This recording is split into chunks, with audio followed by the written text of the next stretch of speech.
आजकल लोग चश्मे से ज़्यादा ना लेंसेज़ का यूज़ कर रहे हैं। देखो ये तो कंफर्ट लेवल वाली बात है ना। किसी को अगर -10 का नंबर है, हुँ, इतना मोटा चश्मा नहीं पहनना चाहता and he is comfortable wearing a contact lens की वो सुबह लगा लिया, शाम में उतार दिया। तो जो मोस्ट कॉमन आई डिजीज हमें दिखता है आज की डेट में क्लिनिक्स के अंदर, दैट इज मायोपिया। कैटरेक्ट में यूजुअली हम बोलते हैं कि 1 हफ्ते की रिकवरी होती है। अब किसी को मोतियाबिंद है, उसने नया आंख में लेंस डलवाना है हुँ। कैटरेक्ट का, जो कि एज रिलेटेड चीज है। Hello everyone, I am Yamini and welcome to KZ talks again. तो आज हम बात करेंगे आईज़ की, क्योंकि बहुत सारे लोगों को आजकल बहुत जल्दी चश्मे की ज़रूरत पड़ रही है। छोटे-छोटे बच्चों को भी चश्मा पहनना पड़ रहा है, क्योंकि उन्हें पता ही नहीं होता कि कुछ लापरवाहियों की वजह से उन्हें लाइफ टाइम की प्रॉब्लम्स को फेस करना पड़ सकता है। तो इन्हीं प्रॉब्लम्स के बारे में आज हम बात करेंगे डॉक्टर आशीष मार्कन से। तो let's welcome Ashish Markan to our show. Thank you so much, thank you for the invitation. Yeah thank you sir for coming here. तो डॉक्टर आशीष मार्कन, मैं सबसे पहले ये जानना चाहूंगी कि आजकल आइज की प्रॉब्लम इतनी क्यों बढ़ रही है? देखिए, as far as I problems are concern, तो जो मोस्ट कॉमन आई डिजीज हमें दिखता है आज की डेट में क्लिनिक्स के अंदर, दैट इज मायोपिया। मायोपिया का क्या मतलब होता है कि आपको चश्मे का नंबर आ गया है एंड जिनको माइनस में चश्मे का नंबर आता है उनको हम मायोपिया बोलते हैं। अगर आप देखेंगे आज से 10 साल पहले जो मायोपिया का प्रेवलेंस था, जो लोगों को चश्मे का नंबर आता था, वो इतना हाई नहीं था। बट आज की डेट में छोटे छोटे बच्चों को भी -5, -10, यहाँ तक कि -15 तक के भी चश्मे लग गए हैं। उसका जो प्राइमरी रीजन है, that is the excessive use of digital screen. जो छोटे बच्चे हैं वो लगातार नियर वर्क करते रहते हैं, उनके स्कूल्स में टीचर्स जो भी उनको काम दे रही हैं, स्कूल में जो भी पढ़ाई हो रही है, सब कुछ मोस्टली अब स्क्रीन्स पे डिपेंडेंट है। बिल्कुल। इसके अलावा भी जो भी आप रिक्रिएशनल एक्टिविटीज़ कर रहे हो, है ना? घर पे जो पेरेंट्स हैं वो बच्चों को बाहर ना भेज के घर में ही बिठा के रखते हैं और वहीं पे उनको स्क्रीन्स दे देते हैं, या तो मोबाइल दे दिया, लैपटॉप दे दिया, टैबलेट्स दे दी। जब इतने लंबे टाइम तक आप लगातार नज़दीक की तरफ देखते रहोगे, तो आपका जो ब्रेन है वो डिस्टेंट विज़न के लिए काम करना काफ़ी हद तक बंद कर देता है, आँख को सिग्नल्स भेजना बंद कर देता है। इसीलिए पोस्ट कोविड हम यही देख रहे हैं कि बच्चों को जो है वो चश्मे का नंबर बहुत ज़्यादा आ रहा है। बिल्कुल। जैसे कि आपने बताया कि छोटे-छोटे बच्चों को भी प्रॉब्लम्स होती है, आँखों पे चश्मा लगाना पड़ रहा है। तो क्या ये मतलब जो रेटिना का प्रॉब्लम होता है, ये जेनेटिकली रहता है, डीएनए बेस्ड रहता है या फिर कोई और रीज़न है इसका? नहीं, ये जो चश्मे का नंबर आना है वो रेटिना की प्रॉब्लम नहीं है, ओके, ठीक है? तो इससे पहले आपको समझना ये ज़रूरी है कि जो चश्मा है, वो कोई आई डिज़ीज़ की तरह हम उसको कैटेगराइज़ नहीं करते हैं। Okay, that is basically more of a refractive error of the eye, कि ओके। जो एक नॉर्मल इंसान अपने पर्दे के ऊपर सब कुछ फ़ोकस कर लेता है सारी रेज़ को, जिस इंसान को चश्मे का नंबर आ गया है, वो उन आई जो आस-पास जो भी कुछ देख रहा है, वो सारी की सारी जो लाइट है, वो पर्दे के ऊपर डायरेक्टली फ़ोकस नहीं हो पा रही है। क्योंकि या तो उसको माइनस में नंबर है या प्लस में नंबर है। जो पर्दे की बीमारियाँ हैं, वो टोटली डिफरेंट हैं। हाँ, जिनको चश्मे का नंबर बहुत ज़्यादा होता है, माइनस में नंबर होता है, उनका पर्दा कमज़ोर ज़रूर हो सकता है, but myopia itself is not a retinal disease, it is just a disease of the it is just a refractive condition of the eye।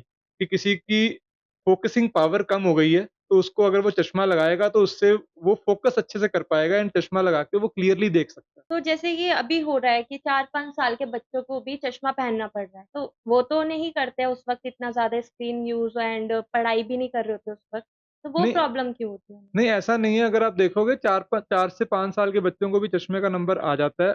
Most most of the time तो अनडिटेक्टेड रह जाता है। अनडिटेक्टेड का मतलब है कि parents हुँ, checkup ही नहीं करवा रहे हैं राइट। बच्चे का, है ना?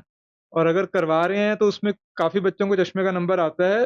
ये ज़रूरी नहीं है कि बच्चा अगर स्कूल में पढ़ाई कर रहा है उसी वजह से आएगा, या फिर कुछ अपना असाइनमेंट स्क्रीन पे कर रहा है उसी वजह से आएगा। आप नॉर्मली भी देखोगे कोई 2-3 साल, 4 साल के बच्चे को भी जो पेरेंट्स हैं, उनको चुप कराने के लिए अगर वो घर पे रो रहे हैं, है ना? उनके साथ कोई और नहीं है खेलने को लिए, तो वो उनको मोबाइल दे देते हैं, मोबाइल पे गेम्स देख रहे हैं, मोबाइल्स पे वो हुँ, कुछ भी देख रहे हैं, कार्टून्स राइट, देख रहे हैं, कुछ भी है, बट वो बहुत एक्सेसिव यूज़ हो जाता है स्क्रीन का। बिल्कुल। उस वजह से उनका जो फ़ोकसिंग पावर है, वो प्राइमरीली सिर्फ़ नियर वर्क के लिए काम करने लग जाती है और फिर उनको दूर का चश्मा आ जाता है। तो मतलब कोई डीएनए से रेलेवेंसी नहीं है इस चीज़ नहीं, की? देखो, डीएनए एक अलग चीज़ है, that is basically genetic right, predisposition जिसको हम बोलते हैं। जिन पेरेंट्स को हाई चश्मे का नंबर होगा, उनके बच्चों में आने के चांसेस ज़्यादा होते हैं। ओके, तो there is always a genetic component to it, but किसी को चश्मा आएगा कि नहीं आएगा, वो सिर्फ़ एक सिंगल फैक्टर पे डिपेंड नहीं करता है ना? ठीक वो है, मल्टीफैक्टोरियल डिज़ीज़ है, उसमें एनवायरमेंटल फैक्टर्स भी आते हैं, लाइफ़स्टाइल फैक्टर्स भी आते हैं, जेनेटिक फैक्टर्स भी आते हैं बिल्कुल, और कुछ ऐसे फैक्टर्स भी आते हैं जो इवन हमें भी नहीं पता है बिल्कुल। ना? तो वो चश्मे का नंबर मल्टीफैक्टोरियल चीज़ है, वो सिर्फ़ एक हम जेनेटिक्स को उसके लिए ज़िम्मेवार नहीं ठहरा सकते हैं कि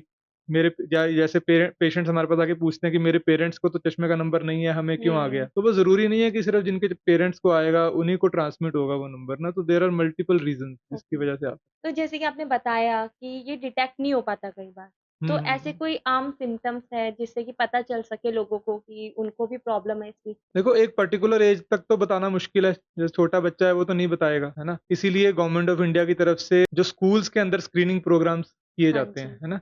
तो जो 5 से 15 साल के बच्चे होते हैं यूजुअली स्कूल में, तो स्कूल के टीचर्स जो हैं उनको ट्रेन किया जाता है कि बच्चों को वो जो विज़न चार्ट है, वो दिया जाता है, वो पढ़ाने की कोशिश की जाती है एंड जो ओके। बच्चा नहीं पढ़ पाता, हुँ। देन इट इज़ क्लियर कि हाँ, उनको या तो रिफ्रैक्टिव एरर है या आँख में कोई और प्रॉब्लम है। हाँ एंड जी। फिर उनको इमीडिएटली रेफर कर दिया जाता है टू एन विजन क्लिनिक या फिर एक आई डॉक्टर के पास। तो यही है कि स्कूल में या तो उनका एग्जामिनेशन हो जाए या पेरेंट्स खुद ये सेंस ऑफ रिस्पॉन्सिबिलिटी समझें कि हाँ, बच्चे का एक बार रूटीन चेकअप होना चाहिए साल में एक बार एटलीस्ट। एंड डब्ल्यूएचओ क्या रिकमेंड करता है जिनको आँखों की प्रॉब्लम है या कुछ भी है आँखों से रिलेटेड, तो डब्ल्यूएचओ क्या रिकमेंड करता है? नहीं, ऐसे डब्ल्यूएचओ कुछ अलग से कुछ रिकमेंड नहीं करता, वो तो डब्ल्यूएचओ की तरफ से अगर हम विज़न की बात करते हैं तो उन्होंने कुछ क्राइटेरियाज़ दे रखे हैं कि माइल्ड विज़न लॉस क्या होता है, विज़ुअल इम्पेयरमेंट क्या होता है, मॉडरेट विज़न लॉस क्या होता है।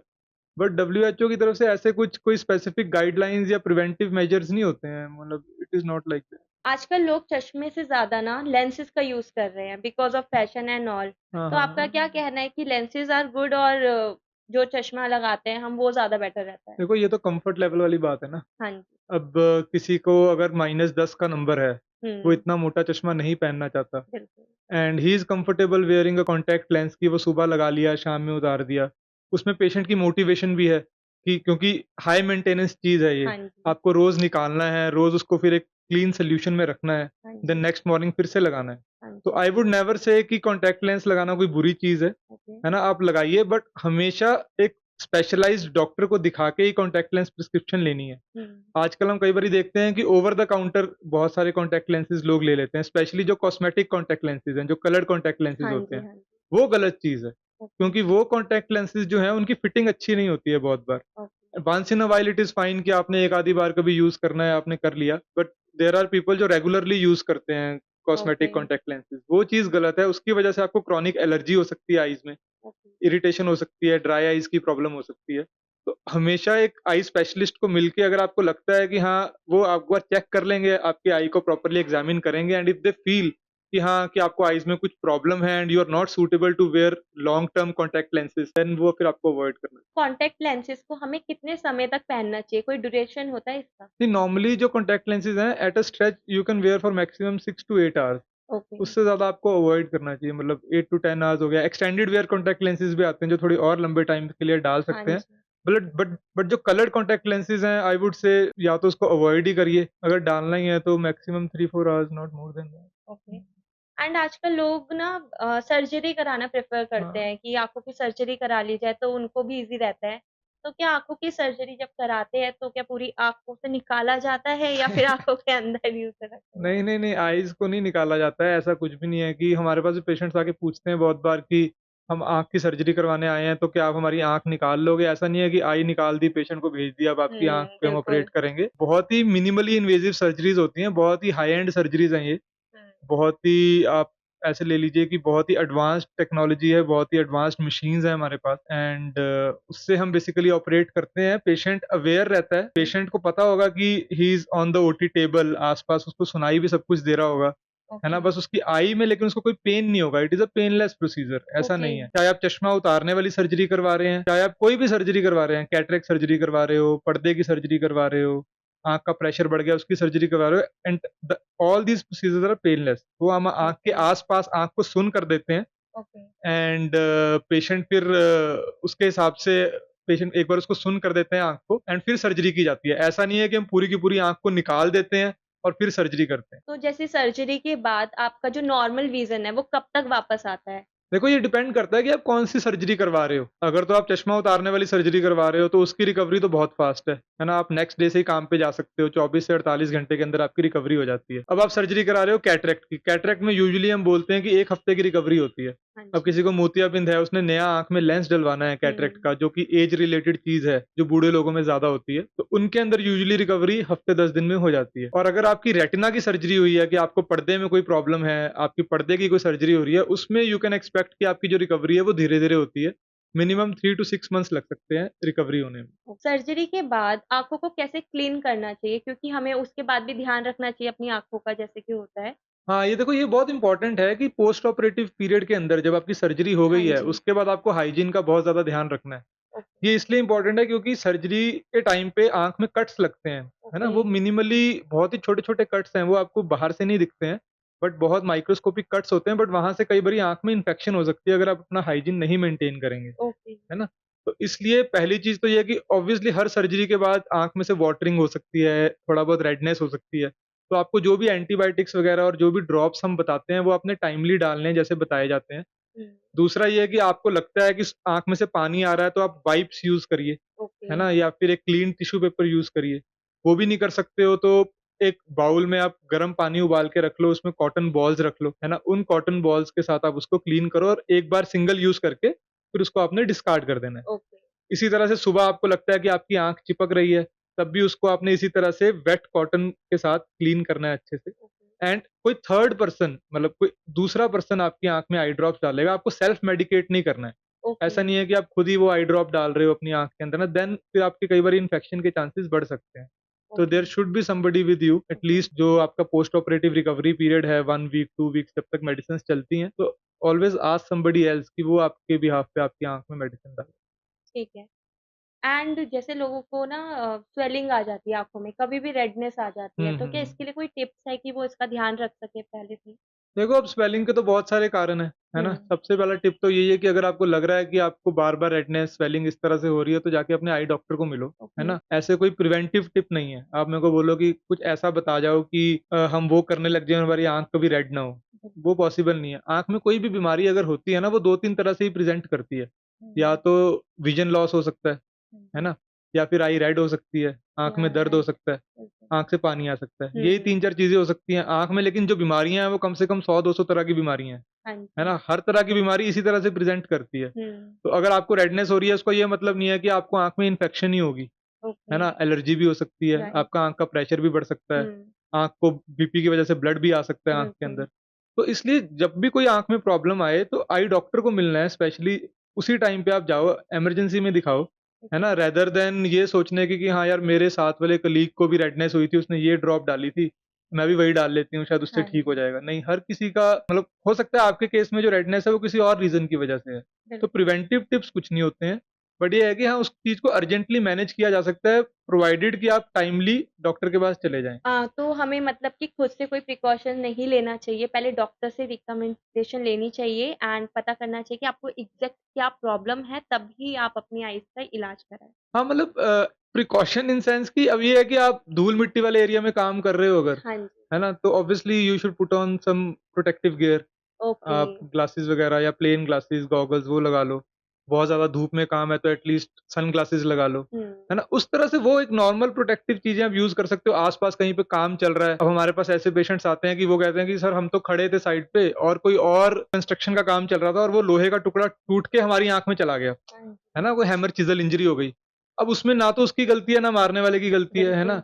बट ये है कि हाँ, if you are working around इस तरह के कंस्ट्रक्शन एरियाज़ में तो आप अगर आई ग्लासेस लगाए होते या कोई हुँ, प्रोटेक्टिव नॉर्मल प्लेन ग्लासेस भी लगाए होते, अगर आपको चश्मे का नंबर नहीं है फिर भी उनको यूज़ कर रहे होते, तो ऑब्वियसली आप इंजरी से बच जाते, बिल्कुल। है ना? तो उस तरह से आपको बेसिक प्रिकॉशंस लेने हैं, बट अदरवाइज़ तो आई थिंक आइज़ अपना ख्याल खुद रख लेती हैं, उसके लिए कोई स्पेशल पर्टिकुलर मेजर्स लेने की ज़रूरत नहीं पड़ती। एंड एक रिफ्रैक्टिव सर्जरी होती है, क्या उससे लाइफ टाइम के लिए ग्लासेस हट सकते हैं? देखो, लाइफ टाइम के लिए कभी कुछ नहीं हटता है ओके, ना? रिफ्रैक्टिव सर्जरी एक पर्टिकुलर पॉइंट ऑफ टाइम पे सपोज़ आप मेरे पास आ जाए, आपका चश्मे का नंबर -6 है ना? और वो पिछले 1 साल से 2 साल से स्टेबल रह रहा है। तो हम सर्जरी करके आपके कॉर्निया की जो शेप है उसको चेंज कर देते हैं। आपका रिफ्रैक्टिव एरर जो आ रहा है उसका स्टेटस चेंज करके वो -6 का नंबर हम माइनस कर सकते हैं, है ना? एंड आपका चश्मे का नंबर उतर जाएगा। हुँ, बट इवेंचुअली तो हमारी बॉडी ग्रो करती है ओके, ना? विद एज आपकी आपकी आपके जैसे बाल ग्रो करते हैं टाइम के साथ, उसी तरह से जो हमारी जो आँख की शेप है ना, वो धीरे-धीरे विद टाइम चेंज होती रहती है। ओके। आई वुड नॉट से कि आपने आज सर्जरी कराई, कल ही नंबर दोबारा आ जाएगा। हुँ, हो सकता है अगले 5 साल ना आए, अगले 10 साल भी ना आए। बट बिकॉज़ विद टाइम आँख के स्ट्रक्चर्स अपनी शेप चेंज करते हैं, जिसको हम रीमॉडलिंग बोलते हैं, है ओके, ना? आई की जो लेंथ है वो भी चेंज होती है। उस वजह से हल्का-फुल्का नंबर फिर से इंड्यूस हो सकता है। Okay. Hmm. So why cataract surgery should not be done in summer? नहीं, ये तो देखो मिथ है बिल्कुल एक नंबर का, है ना? पहले क्या होता था, पहले बड़े इंसिजन्स बना के सर्जरी की जाती थी। चीरा जो था बड़ा लगता था, आज हुँ, से 40-50 साल पहले। तो उस टाइम पे ये माना जाता था कि हाँ, भी आई हाइजीन मेंटेन करना मुश्किल होगा। समर्स के अंदर बहुत पसीना आएगा, है ना? हॉट एंड ह्यूमिड वेदर रहेगा, तो आई में इन्फेक्शन होने के चांसेस ज़्यादा हैं। हुँ, बट आज की डेट में मिनिमली इन्वेसिव सर्जरीज़ हैं, माइक्रो ओके, इंसिजनल सर्जरीज़ हैं। सिर्फ 2 मिलीमीटर का इंसिजन लगता है आँख में। अच्छा, लेज़र के साथ सर्जरीज़ की जाती हैं, या फिर जो हम ब्लेड्स भी यूज़ करते हैं, बहुत ही अल्ट्रा फाइन ब्लेड्स होते हैं वो। बिल्कुल माइक्रो इंसिजनल सर्जरीज़ हैं, तो देयर इज़ नो पॉइंट कि हमें वेदर का वेट करना चाहिए। कि जो आपने क्वेश्चन पूछा है बहुत ही वैलिड है। बहुत लोग मानते हैं कि हमें समर्स में या फिर ये मानसून्स के अंदर सर्जरीज़ अवॉइड करनी चाहिए आँखों की, बिल्कुल, बट ऐसा कुछ है नहीं। ओके, आप किसी भी वक़्त सर्जरी करवा सकते हो, रिकवरी टाइम हमेशा सेम रहेगा, चाहे आप समर्स में कराएँ, चाहे विंटर्स में कराएँ। आपने अगर विंटर्स में सर्जरी करवाई है, तब भी आपको same post operative instructions follow करने हैं, वही सब ओके, आपने हाइजीन वगैरह मेंटेन करना है। हुँ, आप समर्स में करा रहे हो, आपको तब भी उसी तरह से हाइजीन वगैरह मेंटेन करना है। ओके, तो ऐसा कुछ नहीं है कि समर्स में कराओगे तो इन्फेक्शन के चांसेस ज़्यादा हैं, विंटर्स में कराओगे तो इन्फेक्शन के चांसेस कम हैं। वो सब मिथ है, उसको आई थिंक ज़रूरी है लोगों को पता होना कि ऐसा कुछ होता नहीं। ओके। तो जैसे कि एक बार जब सर्जरी हो जाती है एंड मतलब पूरी आईज़ ही चेंज हो जाती होगी, राइट? नहीं, आईज़ नहीं चेंज होती हैं। देखो, कैट ये आपको समझना है कि कैटरेक्ट सर्जरी क्या चीज़ है। कैटरेक्ट क्या है कि ऐज के साथ हम सबकी आँखों में एक नेचुरल लेंस है ओके, ना? वो क्लियर रहता है। बट विद ऐज उसकी क्लैरिटी धीरे-धीरे कम होती रहती है। तो जब उस लेंस की क्लैरिटी कम होगी, उसको कैटरेक्ट बोल देते हैं।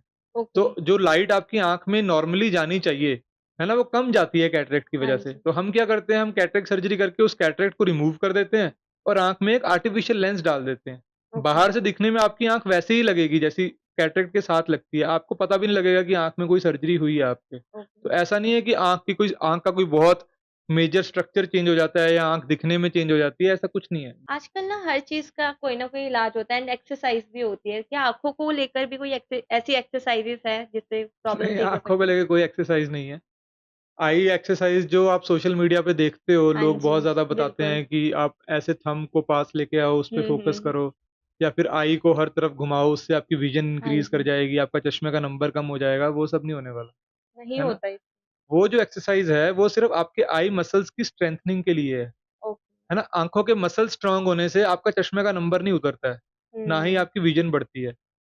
जो चश्मे का जो हम ये आई एक्सरसाइज़ पेशेंट्स को प्रिस्क्राइब करते हैं, ये एक कंडीशन है आँख में जिसको हम बोलते हैं कन्वर्जेंस इनसफिशिएंसी। ओके, उसका क्या मतलब है कि जब आप बहुत लंबे टाइम तक एक चीज़ पे फ़ोकस करने की कोशिश कर रहे हो, तो आपके आई के जो मसल्स हैं, वो धीरे-धीरे टायर अप हो जाते हैं। जैसे सपोज़ आप कोई भी काम करते हो, थक जाते हो। उसी हुँ, तरह से अगर आप लगातार रीडिंग कर रहे हो, आपके आईज़ के मसल जो हैं, वो थक जाते हैं आधे घंटे बाद, 1 घंटे बाद। उस वजह से आपको हेडेक हो सकता है, आपको स्ट्रेन पड़ सकता है, चीज़ें थोड़ी-सी ब्लरी दिख सकती हैं, एस्थेनोपिक सिम्पटम्स हो सकते हैं, इनको हम एस्थेनोपिया बोलते हैं। ओके, ऐसी कंडीशंस में हम ये एक्सरसाइज़ेज़ प्रिस्क्राइब करते हैं पेशेंट्स को कि आप लगातार इस तरह से पेंसिल पुशअप टेस्ट करो। उससे क्या है कि आप एटलीस्ट उसको 3 से 6 महीने करो, रोज़ करो, एटलीस्ट दिन में 3 से 4 बार 10-10 मिनट के लिए। उससे आपके आईज़ के जो मसल्स हैं वो स्ट्रॉन्ग होते हैं ओके, और आपको जो ये कन्वर्जेंस इनसफिशिएंसी की प्रॉब्लम है, ये चीज़ ठीक होती है। चश्मे का नंबर नहीं उतरता, ना ही विज़न इंक्रीज़ करता है उससे। ओके। ऐसा नहीं है कि आपका नंबर -6 है और आप ये एक्सरसाइज़ करना स्टार्ट कर दो और 6 महीने बाद आप एक्सपेक्ट करो कि वो -6 से -4 हो जाएगा, -3 हो जाएगा, वो नहीं होएगा। लेकिन उससे फिर बढ़ता भी नहीं होगा आई नहीं, थिंक, ऐसा भी नहीं है। बढ़ भी सकता है। बढ़ भी सकता है। मैंने पहले भी बताया कि जो चश्मे का नंबर है, वो एक पर्टिकुलर फैक्टर पे डिपेंड नहीं करता है। अच्छा, ना ही आप एक्सरसाइज़ेज़ करके उस नंबर को रोक सकते हो, वो पॉसिबल ओके, नहीं है। वो मैं अपनी आँख में भी नहीं रोक सकता हूँ। अगर मेरे को भी चश्मे का नंबर आना होगा, वो आ जाएगा। ओके। वो कोई नहीं रोक सकता उस चीज़ को। सिर्फ़ जो ये आई एक्सरसाइज़ होती हैं, ये आई मसल्स को स्ट्रेंथन करने के लिए होती है। हुँ, वो भी कुछ पर्टिकुलर लोगों को ही प्रॉब्लम होती है। अब ऐसा नहीं है कि आपको लगे कि आज डॉक्टर साहब बता गए हैं एक्सरसाइज़ करनी है, तो हम अपने आईज़ के मसल स्ट्रॉन्ग करना स्टार्ट कर हाँ देते हैं। जी, अगर आपको वो प्रॉब्लम ही नहीं है, आप क्यों करोगे? बिल्कुल, आपको वो प्रॉब्लम होगी, आप पहले डॉक्टर को दिखाओगे, वो डायग्नोज़ करेगा आपको कि ये प्रॉब्लम है कन्वर्जेंस इनसफिशिएंसी की, हुँ, उसके बाद ही आपको फिर वो एक्सरसाइज़ेज़ स्टार्ट करनी है। ठीक है।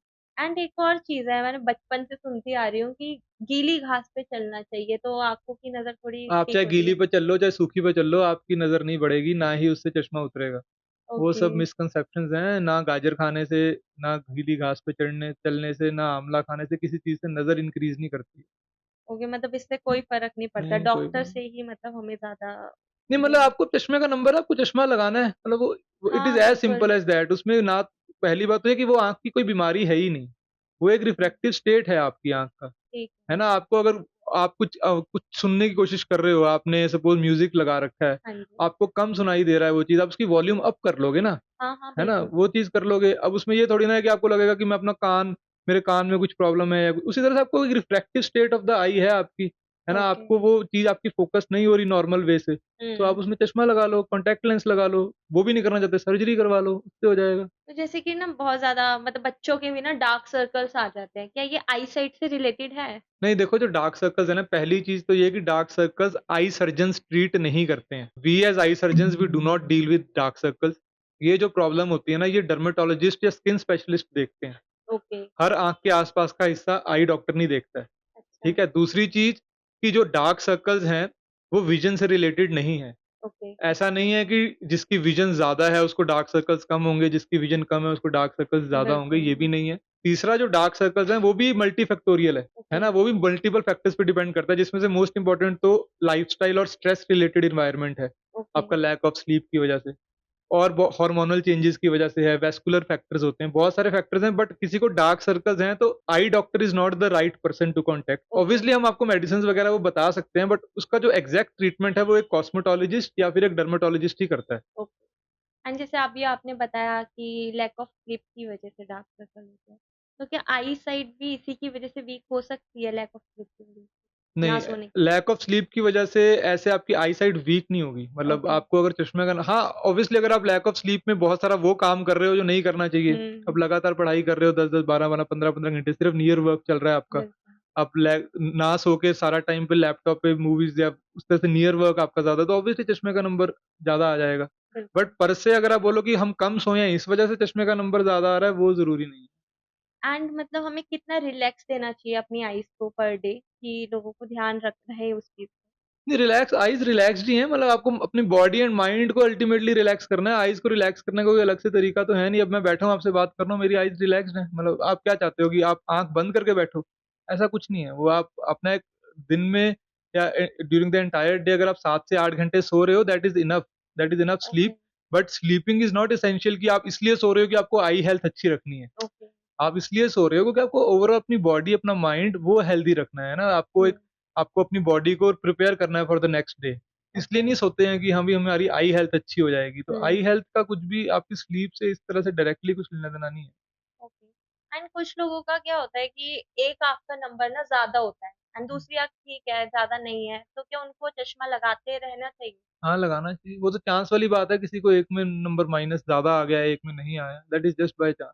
मैं आपसे एक बात पूछना चाहूँगी कि जैसे कि अभी कोलकाता में ना एक केस हुआ है कि हुँ। मतलब एक डॉक्टर के साथ एक हादसा हो गया, तो मैं जानना चाहूँगी कि मेडिकल लाइफ़ में कैसी रहती है डॉक्टर्स की जो लाइफ़ होती है? देखो ये तो जो first of all it is a very sad thing which happened है ना? यस, वो आई थिंक डॉक्टर्स ही क्या वो किसी के साथ भी नहीं होना चाहिए, है बिल्कुल, ना?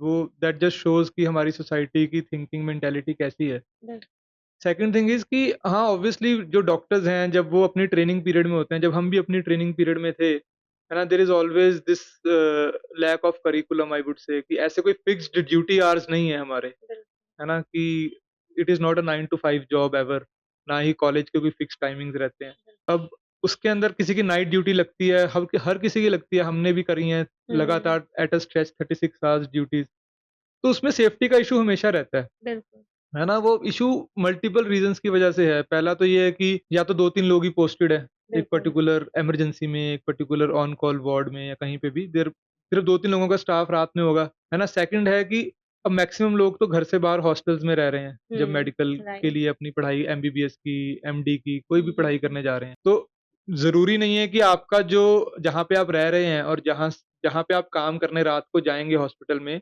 वो आस-पास ही हो। वो बिल्कुल, थोड़ा डिस्टेंस हो सकता है ज़्यादा हाँ, हो।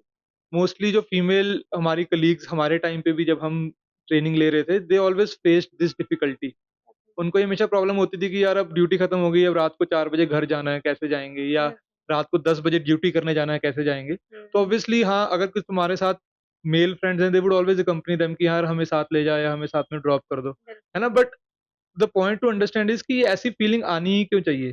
बिल्कुल, है ना? कि everybody should feel safe, at least campus के अंदर भी अगर आप सेफ फील नहीं कर रहे हो, बिल्कुल, क्योंकि जो ये मेडिकल कैंपसेज़ हैं, ये अनरिस्ट्रिक्टेड एंट्रीज़ होती हैं इनमें। क्योंकि ये राइट, हॉस्पिटल है, हॉस्पिटल में anybody can come, it is not like an engineering college की राइट, 8 बजे गेट बंद हो गया और ऑब्वियसली उसके बाद कोई आएगा नहीं इंजीनियरिंग कॉलेज में या किसी हुँ, भी एक कॉलेज में।